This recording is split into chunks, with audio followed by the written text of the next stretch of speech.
From social credit system exposed in China. Zhang Aijia, a former school counselor, showed us the message she reposted on social media. To homelessness increase.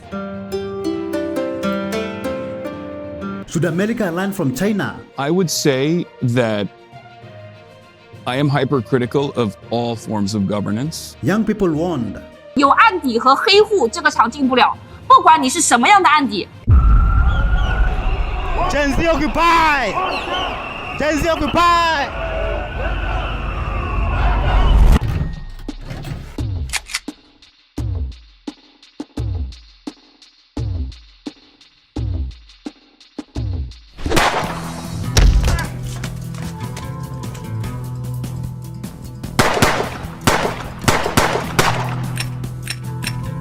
Oh shit, here we go again.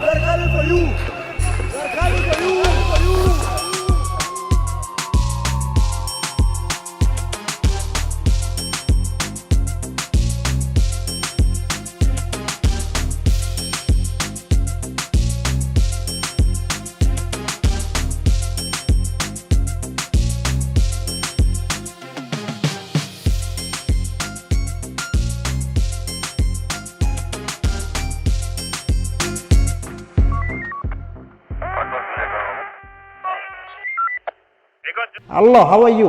Welcome back to ShowNewTrend. I'm host of today and my name is Elvis Derry. In China, once you're blacklisted by social credit system, you are immediately cut off from banking service and digital payments. And how does this work? Among them is this journalist Liu Hu. He got a little too close to uncovering corruption among high-profile party members. After being sued for defamation by the subject of a story he'd written, he was blacklisted. But he only realized when he tried to buy a train ticket and was told he was banned from traveling. That tells me I'm still on the blacklist. Punished because he's been branded untrustworthy by the state. Once you're blacklisted, you can no longer get a bank loan, start a business, buy an apartment, or even send your children to a private school. Liu Hu is among a tiny minority of people who have dared to criticize the system, which some are calling a digital dictatorship. I worry, because I think many people like me will be deprived of individual freedoms, and all of us will live with restrictions of one kind or another. After our meeting, Liu Hu learned that his name had been removed from the blacklist, but he still has a long way to go if he doesn't want to languish at the bottom of the social credit hierarchy. A single social media post that criticizes the government can cost you 50 social credit points, leading to arrest and blacklisting. Is the message that got you into such trouble? Zhang Aijia, a former school counselor, showed us the message she reposted on social media, which cost her her job, even her home. It's incredible that these few paragraphs got you into so much trouble. I was shocked, she said. Our country is going backwards. The post was an apparent jab at China's President Xi Jinping. Police showed up at her school to question her, and days later she was fired and forced to leave her school housing. This is the 21st century, she said, so why does it feel like a society with an emperor? In other countries, people can criticize, even mock leaders. Unlike credit scores in the United States, China's social credit system will go over every detail of your personal life. The state will go over every detail of a person's life with a fine-tooth comb. Their financial situation, spending habits, career, even behavior on social media. Criticizing the government online or displaying outward signs of wealth is a no-no. On the other hand, praising the party or giving blood increases your social credit. Xiaowen Wang is a model citizen. She lives in Nanjing, a testing ground for social ranking. Married with a child, she has a job in a retirement home, no debts, and she wouldn't dream of jaywalking. As a good citizen, I respect the rules of the road. If I didn't, I'd lose points on my social credit. In theory, everything can be taken into account in the social score, even the most innocuous errands like supermarket shopping. When Xiaowen Wang makes an electronic payment, her purchases tell the state a lot about her. Buying cigarettes would count against her. On the other hand, nappies show she's an attentive mother. Beer could indicate alcoholism.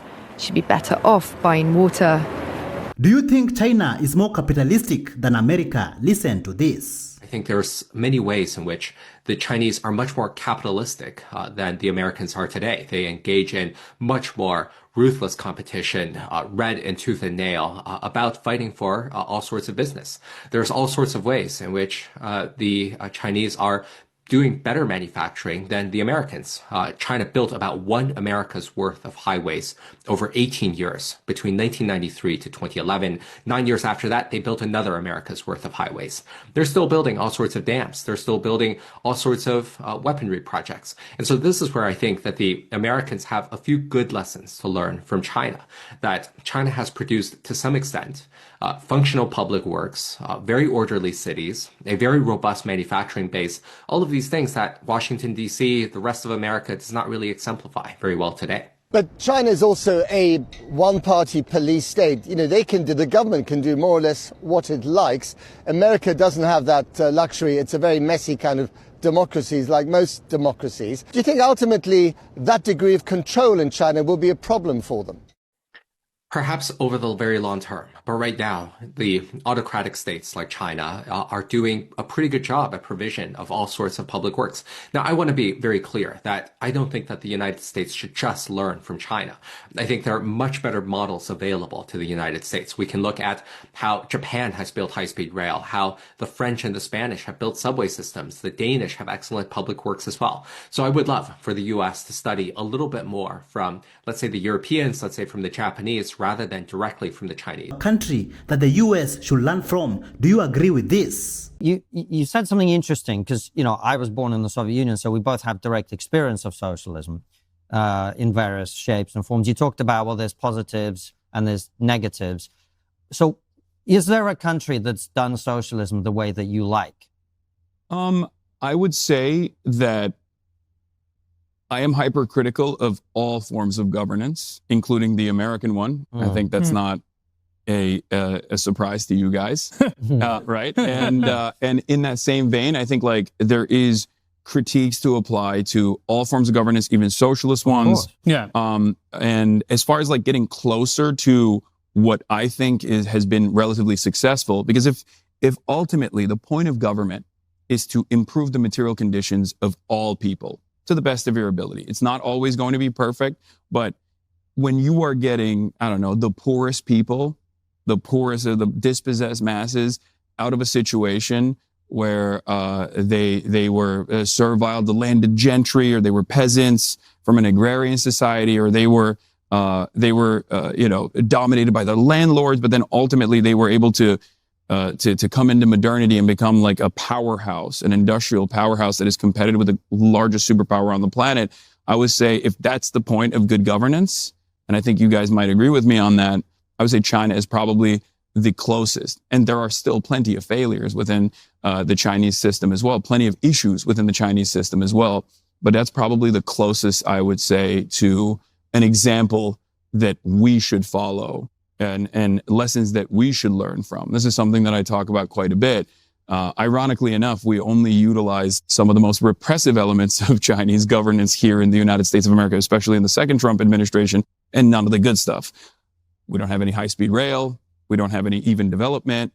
There is seemingly nothing to look forward to in America in terms of economic prosperity, in terms of overall health of society, in terms of scientific achievements.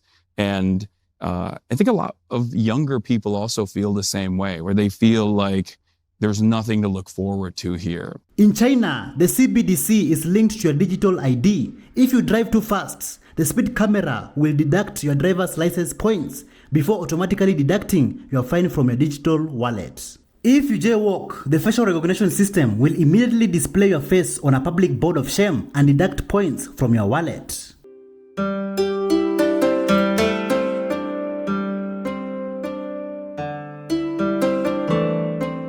A person was caught without a helmet. Police in control room immediately deducted $3 fine from his digital wallet and could lose 1 social credit point.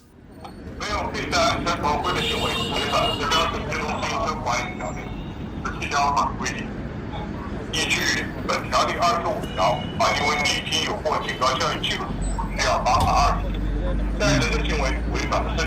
In Beijing, the homeless are hiding under a bridge. Many young people are becoming homeless after blacklisted by social credit system.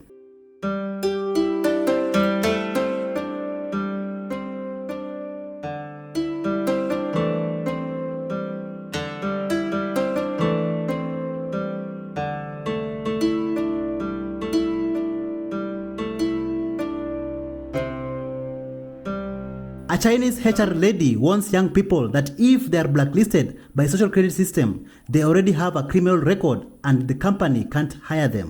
有案底和黑户这个厂进不了，不管你是什么样的案底，你要来跟我说一声啊，有案底一定查，大家不要浪费这个时间去跑啊。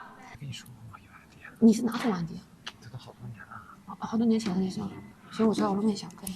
还有案底，还是本地人呢？是没事，没事，可以，是可以。没事，现场不能讲啊，我们有案底的不能说的，他包问。Once you are blacklisted by social credit system, it's almost impossible for you to find a job and you will become homeless.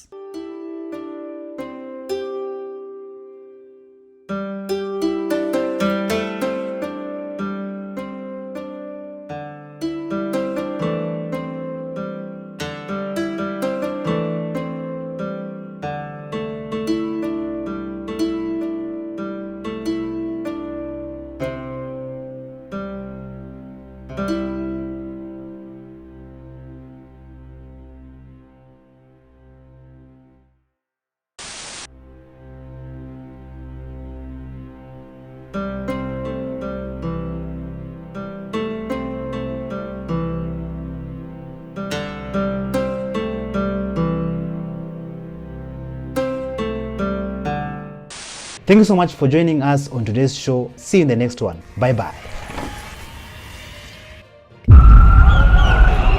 Gen Z occupy!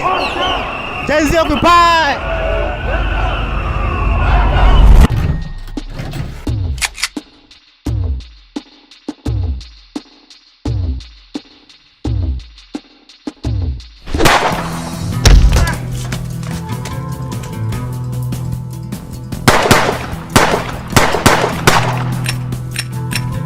Oh shit, here we go again. We're coming for you! We're coming for you!